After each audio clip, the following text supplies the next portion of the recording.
বছর আমার বাবা গুম হয়েছে, আজকে 15 বছর হয়েছে। এই 15 বছর যাবৎ এখনো আমার বাবার কোনো খোঁজ খবর আমরা পাইনি।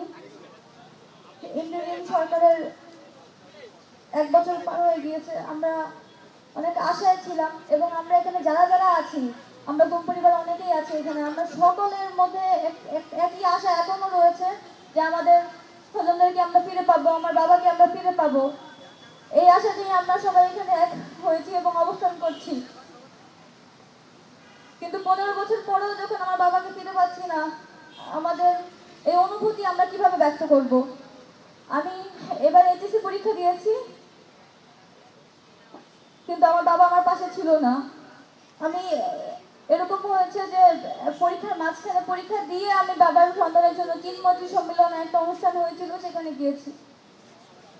এই যে আমরা দাঁড়িয়ে আছি, এই যে আমরা এখনো বাবার সন্ধান চাচ্ছি, এই দিন আর কতদিন, আর কতদিন আমরা এভাবে সন্ধান চাবো আমার বাবার? যারা এই কাজের সাথে জড়িত ছিল তাদেরকে আমরা শাস্তি চাই, তাদেরকে বিচার আওতায় আওতায় আনা হোক এবং আমার বাবার সন্ধান দেওয়া হোক।